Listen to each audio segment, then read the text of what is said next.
Well, we are in another week of our worship series, our summer worship set series that we're doing this summer. And we're taking some time this summer each week to kind of choose a different songs that we do on Sunday mornings to worship God. And we're using these as sort of our jumping off point, our starting point of what we're going to be looking at and studying in the scriptures. And we've looked at several different songs, and we're going to do another one today. And I think this whole genre, if you will, of worship music is kind of an interesting one because it's a pretty wide genre. It covers a lot of different areas, and even some songs that have been around for centuries.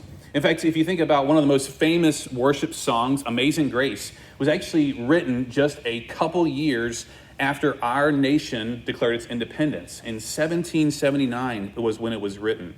There are other songs that we do that are more recent ones, some of the ones that we did this morning. And there are even some songs that we do that are newer versions based off of older songs. One of the ones we did this morning, Because He Lives. And that's going to be our focus this morning, this idea, this topic, and this song, Because He Lives.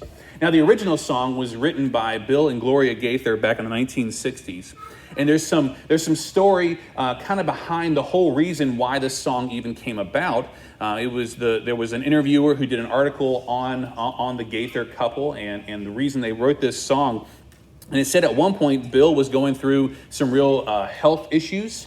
Gloria was pregnant at the same time. They also were feeling a lot of different stresses, both in their personal life, but also kind of within the culture, kind of pressures on as being Christians.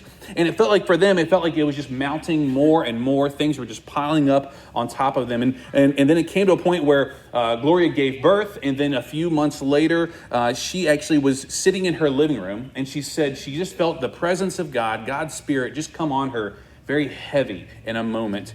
And she just knew in that moment that God was with her and that things were going to be okay. And she wrote this chorus to that song: because He lives, I can face tomorrow.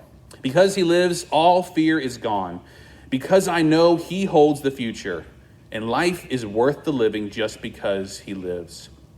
It was several years later that Matt Maher would add some verses to this song. Here's some of the lyrics from that. I believe in the Son.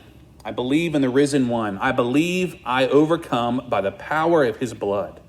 I was dead in the grave. I was covered in sin and shame. I heard mercy call my name, and He rolled the stone away. I mean, these are some powerful words. When we stop and think about the things that we're saying, the things that we're declaring, that we're singing about, the sentiment that's kind of an underlying thing within this song, when we say these things, it's sort of like a verbal acknowledgement, a heartfelt conviction of these things that we believe deep down about God and about what He has done for us.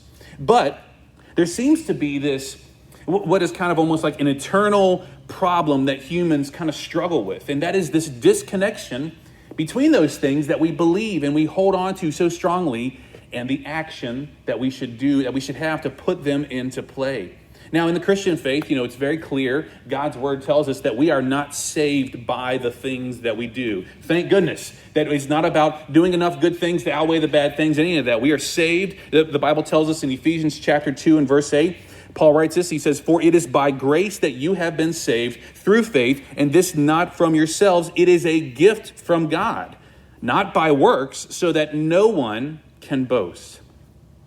But the real issue, the real problem is this kind of this hang up of what faith really is all about. Is it saying, I believe in something? And is that it? Is it just me being willing to admit that I believe in something? But a lot of times that's kind of what our faith is. It's something that we just kind of talk about and we don't really do a whole lot with it. But the truth is, and what we're going to see hopefully today, in fact, we're going to be looking at James chapter 2. I heard that the adult Bible study this morning studied the exact same thing. If you're not a part of the adult Bible study and like to be a part of that, they meet at 9:45 and down in the classroom down the hall. And so they'd love to have you a part of that. But we're going to be... Total coincidence. That's right. God just had this planned. We're going to be in James chapter 2 today, and we're going to see that James talks about this idea that faith is so much more than just something that we think about, but it's something that produces things. In fact, we're going to go in there in James chapter 2 and verse 14 is where we're going to start. James says, what good is it, my brothers and sisters, if someone claims to have faith but has no deeds?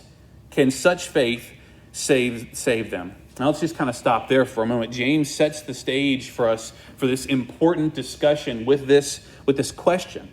He asks, can such a faith like this, that where we claim to have faith but we have no deeds, can this faith save us? Now this is one of those rhetorical questions where he's not really looking for an answer, because there is the answer that we all know, and the answer is no.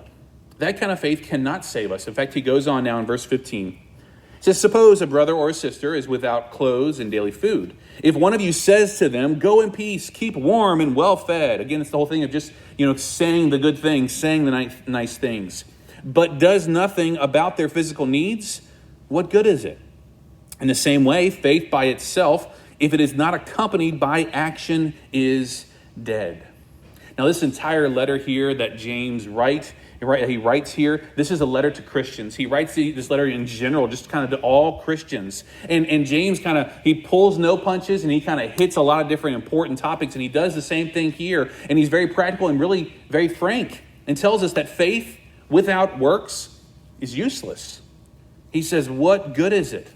Now, James isn't arguing that we need to kind of, again, work to earn our salvation. In some ways, I think we would kind of like to do that, because we're kind of, as Westerners, as 21st century Americans, we love, instructions and lists and what's it going to require of me and what do I have to do, and just tell me the 10 things I got to do, or, the quick 5 steps to do this or that. We kind of love doing those things.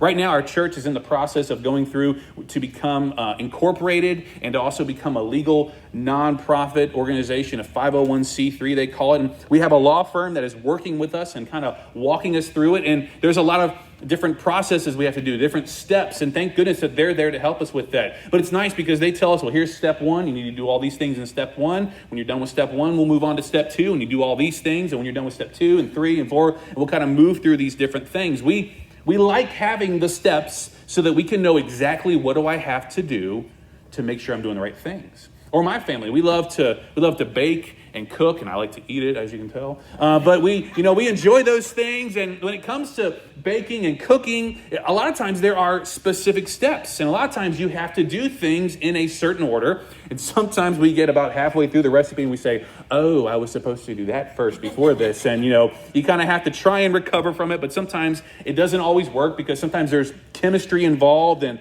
things just don't work out. But we like to have those step-by-step things. We like to be able to know exactly what it is, the list of things. But friends, that's not how salvation, that's not how faith work. It's not about a list of things. And what James is arguing, what James is trying to tell us, that true, biblical, genuine faith is characterized, is demonstrated by our works. It is a faith that works. One pastor by the name of Matt Chandler, he defined faith in this way. He says, faith trusts God and faith obeys God.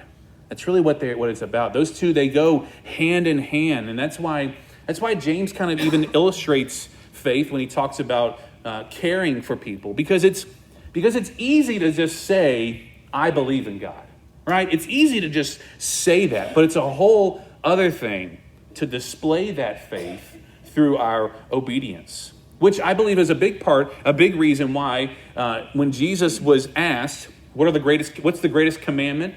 I believe that a big part of the reason why he answered in this way in Matthew 22:37, says, Jesus replied, love the Lord your God with all your heart, and with all your soul, and with all your mind. This is the first and the greatest commandment, and the second is like it. Love your neighbor as yourself. All the law and all the prophets hang on these 2 commandments.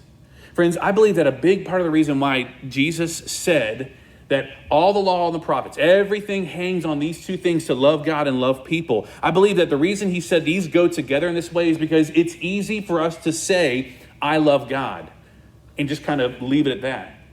But it's a totally different thing when we begin to say, well, I love other people, but not put any kind of flesh on it, not kind of put any deeds with it, and not do anything. We have to show that love if we truly say that we love people. And the same really is true with our love for God. We can't just say, I love God, I believe in God. James is saying that real faith in God is putting it into practice. Otherwise, it's useless. Let's keep on going in our verse, in verse 18 in chapter 2. But someone will say, you have faith, I have deeds. Show me your faith without deeds, and I will show you my faith by my deeds. You believe that there is one God? Good. Even the demons believe that and shudder. You see, there are some who want to make this whole believing thing and this whole faith thing, they want to make it all about the things that we believe. They want to make our what we believe the ultimate thing. Sometimes we like to use the fancy word doctrine. And sometimes we want to make the things that we believe and how we believe it all the king of it, all of it. And we try to convince ourselves that if I can just believe the right things, that if I could just have the right doctrine, well, then everything is good. That's all I really need. I just need to make sure I believe all the right things. But James tells us that faith without deeds can't save. In fact, James even goes so far as to say, you believe all the right stuff? You believe that there's one God? That's awesome. That's great. But unfortunately, even the demons believe that. If all you have is just your faith, just the things you believe in, you're not in very good company, because even the demons believe the right things. And again, this idea of getting all the doctrine right, I hear people wanting to fight and argue over doctrines. And, and I used to be one of those people that wanted to fight over every last little thing and nitpick over everything. And the thing was that I wasn't ready to go out and fight the devil and take on the devil and the doctrines that I was ready to take on other Christians and other people who followed Christ and other believers in Jesus. And I was ready to fight them over things like titles of church leaders, or over types of music, or over even the names of churches. And look, friends, and I want you to catch this, that when we study God's word, it's important that we carefully examine the scriptures. It's important that we do our best to study and understand God's word, and that we understand the things that he wants us to hold to. But when we wear our sound doctrine as a badge of honor, when we make it all about, I believe all the right things, it makes me want to ask, well, how many people have you led to faith in Christ with that sound doctrine?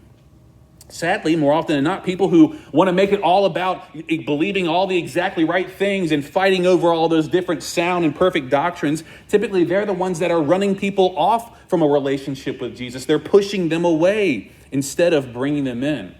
I think it's interesting what Paul told his young student Timothy. He writes in 1 Timothy 4:16, he says, watch your life and your doctrine closely. Persevere in them, because if you do, you will save both yourself and your hearers. Paul is urging Timothy to work not only on the things that he believes, his faith and his doctrine, but also how he is going to live them out, what he does with his faith and his doctrine. And I want you to hear something right here. And my goal is not to offend anybody with this. My goal is not to step on any toes with this. But I really believe that God teaches us this, that based on what James says here in this text, and based on what we just read in 1 Timothy, and even based on how we see Jesus interact with the religious leaders of his day, I believe that there is more grace for those whose doctrine and faith is a little off, but is doing their best to put that faith into action. The people who strive to live out that faith, that actually are doing something with that faith that they're clinging to, I believe that God has more patience and grace for them than those who are just getting it all exactly right, but doing nothing with that faith.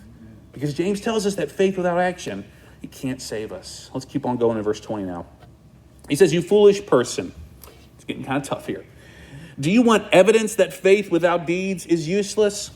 Was not our father Abraham considered righteous for what he did when he offered his son Isaac on the altar? You see that his faith and his actions were working together, and his faith was made complete by what he did.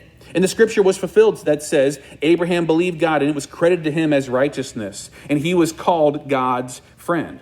You see that a person is considered righteous by what they do, not by faith alone. In the same way, was not even Rahab the prostitute considered righteous for what she did when she gave lodging to the spies and sent them off in a different direction?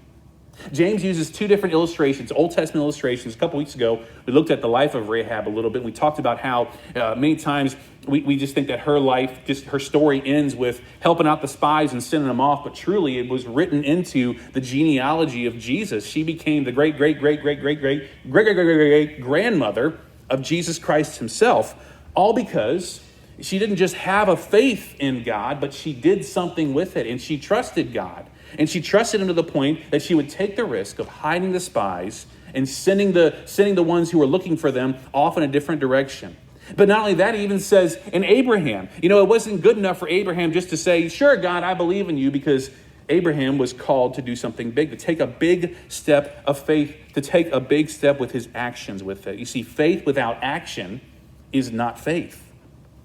And again, if we look at the example of Abraham and how God called Abraham to take this huge step of faith. Abraham and his wife Sarah, they are for so long, they're praying and praying and praying and asking God for children, and they're not able to conceive. And then finally, God blesses them with a child, with a son. In fact, they were told when Abraham was at 100 years old, Sarah was 90 years old. That was when they were told that they would conceive. And so it was well after that. Then God blesses them with this child, and then he comes in and says, okay, I want you to show me your faith. I want you to go and sacrifice your son. And we may look at that and we may think, what? You're asking him to do what right now? But not Abraham. He didn't question it. He didn't wonder what was going on. In fact, Abraham, he calls Isaac. He tells him, he says, hey, listen, we're going to go and make a sacrifice. Let's go together. And then halfway up the mountain, as they're on their way to go and make that sacrifice, it says in Genesis 22, verse 7, Isaac spoke up and said to his father Abraham, Father? Yes, my son, Abraham replied. The fire and the wood are here, Isaac said, but where is the lamb for the burnt offering? You can kind of see the wheels turning in Isaac's head. He's like, wait a minute, what's going on here? Abraham answered, God himself will provide the lamb for the burnt offering, my son. And the two of them went on together. You see, when Abraham answered his son, and when he told him God would provide the lamb, this was Abraham putting his faith into action. He didn't know how God was going to provide. He didn't know what manner this was going to happen. He didn't know if God was going to have him kill his son and he was going to then have another one, he was going to bring his son back to life. He had no idea what was going to happen. And even to the point where they get to that place and he binds up his son. And remember, Abraham is an old man now. He's not, no spring chicken. And his son allows him to bind him up and put him on this altar to sacrifice him in this way. And then we read in verse 10, then he reached out his hand and took the knife to slay his son. But the angel of the Lord called out to him from heaven, Abraham, Abraham. Here I am, he replied. Do not lay a hand on the boy, he said. Do not do anything to him. Now I know that you fear God, because you have not withheld from me your son, your only son. Abraham looked up, and there was in the thicket, he saw a ram caught by its horns. He went over, took that ram, and sacrificed it as a burnt offering instead of his son. You see, it wasn't enough for Abraham to just say that he trusted God. And it isn't good enough for us to just say that we believe in God and we trust God. No, he calls us to put that faith into action and to do something with that faith. Let's finish up our James passage in verse 26. It says in verse 26, now as the body without the spirit is dead, so faith without deeds is dead. I don't know how we can put it any more plainly than that, more succinctly and straight to the point than that. The body without the spirit is dead. When you go to a funeral, when you go maybe to a visitation of a past friend or loved one, and you see the deceased there in the casket, we know that is not them anymore. That they are, if they have put their faith in the Lord, that they are with the Lord now. They have passed on from this life. They are with the Lord. And the point that James is making is, just as we know that body is basically a shell of a person, is no longer our friend, our loved one, when we claim to have faith but don't act with that faith, friends, our faith is just as dead as that loved one. Faith without actions is dead. And that's probably the best way we could put it. And there's many today whose faith is dead, and they're clinging to a dead faith. I'm not saying that they don't have faith. I'm not saying that they don't believe in God, but what I'm saying is that it doesn't do anything. It has no action. It has no movement. It produces nothing. And so perhaps by the biblical standard, they don't have faith. The theologian Charles Spurgeon once wrote this about this idea of faith and how it produces and what it should produce. And he kind of uses an illustration of a tree. He says this: a tree has been planted out into the ground. Now the source of life to that tree is at the root. where it have or whether it has apples on it or not. The apples do not give it life, but the whole of the life of the tree comes from its roots. But if that tree stands in an orchard, and when springtime comes, there is no bud, and when the summer comes, there is no leafing, and when the fruit bearing, and no fruit bearing, but the next year, and the next year, and the next year, it stands without bud or blossom or leaf or fruit, would you say it is dead? And you would be correct. It is dead. It is not the leaves that could have made it alive, or the fruit, but it is the absence of the leaves, it is the absence of the fruit that prove that it is dead. You see, what we do, friends, what we do with our actions, they matter. And we've basically, kind of in a roundabout way, said the exact same thing 4 times this morning. And it's all centered around this idea that our faith is dead without our actions, without doing something. You see, even the idea that we can't even be saved, we struggle with that whole idea of how does this then play together? Maybe even Spurgeon's illustration is difficult for you to kind of grab onto and say, okay, but what's really his point? I think of it in this way. With my relationship with Beth or my relationship with my kids, I love my wife. I love my family.